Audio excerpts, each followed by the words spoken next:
Gujarat number 1 engineering university Sankalchand Patil university. కాబట్టి ఇలాంటి చర్యలు ఉన్నప్పుడు రెండు రకాలుగా మనం ఉంచుకోవాలి. ఒకటి, టెర్రరిజం పెరుగుతోందనడానికి సంకేతం కొన్ని చోట్ల. మరికొన్ని సందర్భాల్లో అంతరిస్తున్న సమయంలో బలహీన క్షీణం అవుతున్న సమయంలో ఒక్కసారి ఆరిపోతున్న కొవ్వొత్తి వెలుగుతుంది. అలా మళ్ళీ మేము ఉన్నామని చూపెట్టడం కోసం ప్రయత్నం. ఆల్ఖైడా ఉంది, అటపదలపై ప్రయత్నాలు చేస్తూ ఉంటుంది. ఐసిస్ ఉన్నది, అటపదలపై ప్రయత్నాలు చేస్తుంది. కానీ ఐసిస్ కానీ ఆల్ఖైడా కానీ గతంలో ఉన్నట్టుగా బలంగా లేవు. కానీ అంత మాత్రం చేత ఎక్కడ ఏ రకంగానో కూడా ఉగ్రవాద చర్యలకు పాల్పడే అవకాశం లేదనుకోవటం పొరపాటు అవుతుంది. మనం కూడా అట్లాగా ఒక్కసారిగా మనం బెంబేలెత్తిపోయి బాబు మన దేశం మీద దండెత్తేస్తున్నారు, వాళ్ళు జయిస్తున్నారు, మనం ఓడిపోతున్నాం అనే భావం అనవసరం. ఖచ్చితంగా గత 5-10 ఏళ్ళ కాలాలను చూసినట్టయితే ఉగ్రవాద చర్యలు తగ్గినాయి. మన ప్రభుత్వం, మన సమాజం చేసిన చర్యలు ఫలితాలను ఇస్తున్నాయి. కానీ ఇది పూర్తి ఫలితాలను ఒక్కరోజు ఓపికగా మనం ఫైట్ చేయాలి. చాలా సంకల్ప బలంతో చేయాలి. పార్టీలు పక్షపాతాలు పక్కన పెట్టి ఒక యుద్ధంలో ఎలాగైతే అన్ని పార్టీలు కలిసిపోతాయో, దేశమంతా ఏకకంఠంతో మాట్లాడుతుందో, ఇప్పుడు ఆ రకంగా వ్యవహరించాలి.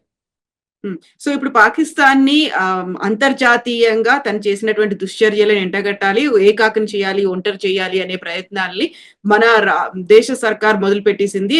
ఆ దిశగా ప్రయత్నాలు కూడా ఉన్నాయి. ద్వైపాక్షిక సంబంధాలు కావచ్చు, చివరికి సింధు నది జలాల్ని కూడా మేము అలో చెయ్యము అనేది, ఆ ట్రీటీని కూడా మేము రద్దు చేసుకుంటున్నాము అన్నప్పుడు పాకిస్తాన్ మీద మొత్తం మీద కూడా ఎఫెక్ట్ పడబోతోంది. సో దీని నేపథ్యంలో మనము అంతర్జాతీయ సంబంధాలు, ద్వైపాక్షిక సంబంధాలు పాకిస్తాన్ మీద ఎలా ఉండాలంటారు సార్?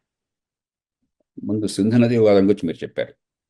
సింధు నది విషయంలో పాకిస్తాన్, భారత్ చాలా సమన్వయంతో సమస్యను చాలా చక్కగా పరిష్కరించుకున్నాయి.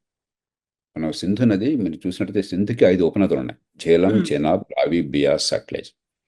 దానిలో రావి, బియాస్, సట్లెజ్ 3 భారతదేశానికి నీళ్ళనిస్తాయి. ముఖ్యంగా బియాస్, సట్లెజ్ ఎక్కువగా.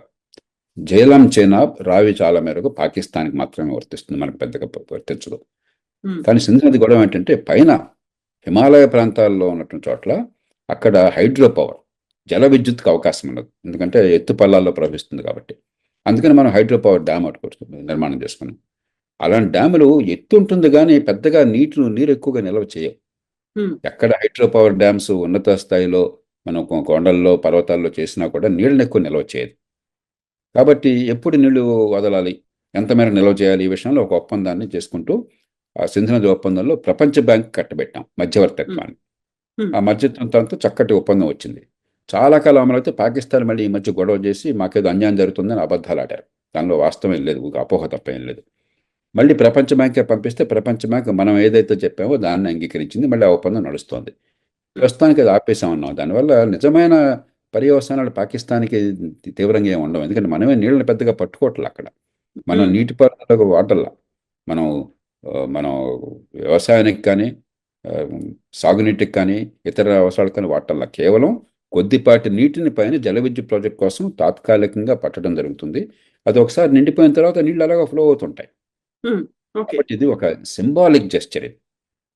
ఇదేమి పాకిస్తాన్ని దెబ్బతీయాలి, పాకిస్తాన్ సమాజాన్ని దెబ్బతీయాలి, పాకిస్తాన్లో వ్యవసాయం నాశనం కావాలని మనం కోరుకోవట్లా. పాకిస్తాన్ సమాజాన్ని మనం ఆకట్టుకోవాలి. భారత్తో సత్సంబంధాలు ఉంటే లాభం అన్న విషయం పాకిస్తాన్ సమాజానికి, మధ్యతరగతి వర్గానికి అర్థం కావాలి. కాబట్టి మన పాకిస్తాన్ మీద మనకి విద్వేషం చూపెడితే ప్రమాదకరం. పాకిస్తాన్ ప్రభుత్వంలో ఉన్న శక్తులు, పాకిస్తాన్ ఇంటర్ సర్వీస్ ఇంటెలిజెన్స్, ఉగ్రవాదానికి గుర్తించే శక్తులకి మనం బలంగా సంకేతాన్ని ఇవ్వాలి. కానీ పాకిస్తాన్ సమాజానికి వ్యతిరేకంగా అన్నట్టయితే దానివల్ల వాళ్ళు నష్టపోవచ్చు, కానీ మనకు కూడా నష్టం. కాబట్టి దాన్ని ఆ రకంగా అర్థం చేసుకోవాలి తప్ప ఇది పాకిస్తాన్ మీద యుద్ధకాంక్ష కాదు. ప్రభుత్వం అందుకని చాలా ఆచితూచి స్పందించింది. మేము ఏదో అర్జెంటుగా పాకిస్తాన్లోకి దాడి చేస్తామని చెప్పనలా, పాకిస్తాన్ మీద యుద్ధం ప్రకటిస్తున్నాం అనలా. సంకేతాన్ని, బలమైన డిప్లొమాటిక్ సంకేతాన్ని, ఒక దౌత్యపరమైన సంకేతాన్ని, ప్రపంచంలో పాకిస్తాన్ని ఏకాకి చేయటము, మీరు గనక మాతో అనవసరంగా ఖాయం పెట్టుకుంటే పాకిస్తాన్ సమాజానికి ఆర్థికంగా ఇతరత్ర నష్టం జరుగుతుంది సుమా అని స్పష్టంగా సంకేతాన్ని ఇవ్వటం. ఆ ప్రయత్నాన్ని సరిగ్గా అర్థవంతంగా చేశారు. దాన్ని మనం పూర్తిగా మద్దతు ఇవ్వాలి. ఖచ్చితంగా ఉగ్రవాద విషయంలో ఎక్కడ సాక్ష్యాలు ఉన్నాయో బయటపెట్టి అంతర్జాతీయ సమాజం ఆంక్షలకి పాకిస్తాన్ మీద ఉండేట్టు చేయాలి. ఎందుకంటే పాకిస్తాన్ ఆర్థికంగా చాలా బలహీనంగా ఉంది. ఈవేళ పాకిస్తాన్ చాలా దారుణ స్థితిలో ఉంది. 15-20 ఏళ్ల క్రితం మనకంటే తలసలాదాయం ఎక్కువ ఉన్న దేశం ఈవేళ మనలో సగం కూడా లేదు. పరిస్థితి చాలా క్షీణంగా ఉంది. IMF రుణం ఇవ్వకపోతే పాకిస్తాన్ మూలబడిపోతుంది, దివాలా తీస్తుంది. ఆ పరిస్థితిలో ఉంది. కాబట్టి దాన్ని ఉపయోగించుకుని ఈ సాక్ష్యాలు బయటపెట్టి వాళ్ళని ఆర్థికంగా ఒత్తిడి తీసుకురావాలి. పాకిస్తాన్ సమాజానికి బలమైన సంకేతాన్ని ఇవ్వాలి. మేము మీకు శత్రువులం కాదు, కానీ మీకు మీరే శత్రువులు అయితే మీ వాళ్ళతో మీ కళ్ళు పొడుచుకుంటున్నారని చెప్పని. మూడోది, ఉగ్రవాద చర్యలకు పాల్పడ్డ వాళ్ళు, వాళ్ళకు ఊతమిచ్చిన వాళ్ళ విషయం నిర్దాక్షిణ్యంగా వ్యవహరించాలి. కాబట్టి ఈ త్రిముఖ వ్యూహం కావాలి. దాన్నే ప్రభుత్వం అనుసరించే ప్రయత్నం చేస్తుంది. సార్, మన పాకిస్తానీలకు అందరికీ వీసాల్ని రద్దు చేసింది. ఈవెన్ మెడికల్ వీసాలను కూడా మేము కంటిన్యూ చేయట్లేదని అనౌన్స్ చేసింది. ఆ తర్వాత పాకిస్తాన్ వాళ్ళేమో మన 2 ఆర్మీ జవాన్లని పట్టుకున్నారు అనే వాదనలు, ఇవన్నీ వార్తలు వినిపిస్తున్నాయి. ఈ నేపథ్యంలోనే చాలా వరకు వినిపిస్తున్నటువంటి వాదన, సర్జికల్ స్ట్రైక్ చేసేయండి, నిజంగా దెబ్బకు దెబ్బ తీయాల్సిందే అనేటువంటి ఒక మాట తీవ్ర స్థాయిలో వినిపిస్తోంది సార్. మనం ప్రభుత్వానికి వదిలేయాలి. ఉమ్, ప్రభుత్వానికి, మన నిఘా విభాగాలకి, నేషనల్ సెక్యూరిటీ ఏజెన్సీకి, మన సాయుధ దళాలకు వదిలేయాలి. ఎందుకంటే మనం రాజకీయం చేసి రోజు ఒత్తిడి తీసుకొస్తే ఆందోళన పడి తొందరపాటుగా ఆలోచన లేకుండా చేశారనుకోండి, దేశానికి లాభం కంటే నష్టం ఎక్కువ చేకూరుతుంది.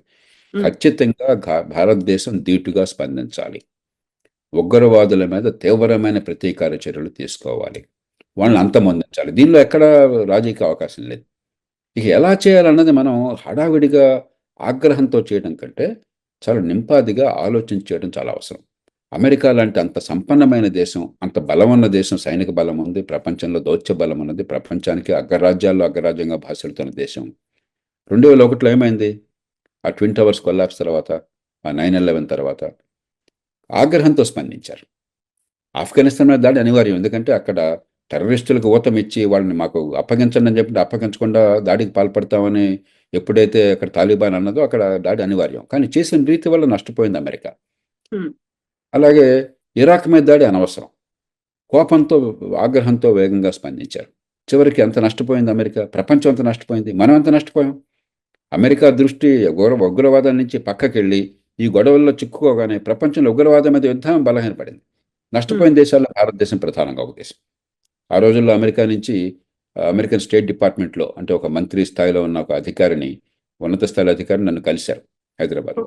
నేను చాలా తీవ్రంగా విమర్శించాను అమెరికా చర్యల్ని. మీరు మీకు హాని చేసుకున్నారు, మా దేశం లాంటి దేశాలకు, టెర్రరిజం నిజంగా పోరాడుతున్న దేశాలు, నష్టపోతున్న దేశాలకు మీరు హాని చేశారు. టెర్రరిజం మీద గురి పెట్టకుండా అనవసరంగా దీన్ని రాజకీయవాదంగా మార్చారని చెప్పని. కాబట్టి మనం తొందరపాటు పనికిరాదు, ఆగ్రహంతో స్పందించడం పనికిరాదు. ఆగ్రహాన్ని, ఆవేశాన్ని చాలా నిర్మాణాత్మకంగా, చాలా ఆలోచనతో మలచాలి, బుద్ధిని ఉపయోగించాలి, మన ప్రయోజనాలు నెరవేరాలి. అంతేగాని కోపం వచ్చింది కదా అని కష్టం రగిలిపోయినట్టయితే దేశాలు దీర్ఘకాలంలో మంచి కంటే చెడు ఎక్కువ జరిగే అవకాశం ఉంది. మనకు మంచి చెడు జరిగే అవకాశం ఉంది. వాళ్ళ సంగతి ఎలా అవుతుంటాం. ఇరాక్ మీద దాడి వల్ల అమెరికాకు చెడు జరిగింది. $1 ట్రిలియన్ పైగా డబ్బు కోల్పోయినారు. ప్రపంచంలో అమెరికా పరువు పోయింది. అమెరికా విశ్వసనీయత దెబ్బతిన్నది. ఒక రకంగా ఇవాళ అమెరికా ప్రపంచంలో ఎదుర్కొంటున్న చాలా సమస్యలకి మౌలికమైన కారణం 9/11 తర్వాత అమెరికా స్పందించిన తీరు. అమెరికా ప్రతిష్ట మసకపడింది. కాబట్టి మనం మన దేశ ప్రయోజనాలు, మన సమాజ ప్రయోజనం, మన ఆర్థిక వ్యవస్థ ప్రయోజనాలు, దీర్ఘకాలంలో ప్రపంచంలో మన స్థానం, ఈవేళ మనం కాపాడుకునేట్టుగా ఈ మొత్తాన్ని సమన్వయం చేయాలి.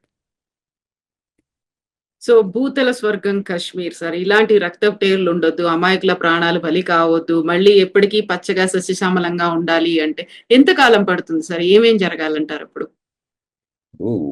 ఒక్క సంఘటన చూసి మనం బెంబేలెత్తిపోకూడదు కవిత. హ్మ్. ఖచ్చితంగా నాకు బాగా గుర్తుంది. 1983లో నేను, మా శ్రీమతి, అప్పుడే మాకు పెళ్ళైంది, మేము వెళ్ళాము. పహల్గాం వెళ్ళాము, శ్రీనగర్ వెళ్ళాము, కాశ్మీర్ అంతా చూసాం. ఆనాడు ఏ గొడవ లేదు. ఏమన్నా భేదం ఉంటే అప్పుడు ఎవరిని అడిగినా, ఎవరితో మాట్లాడినా కూడా మీరు ఎక్కడి నుంచి వచ్చారు నన్ను అడిగేవాళ్ళు. ఆంధ్రప్రదేశ్ అనగానే హ్యాప్ మిలావ్ అనేవాళ్ళు.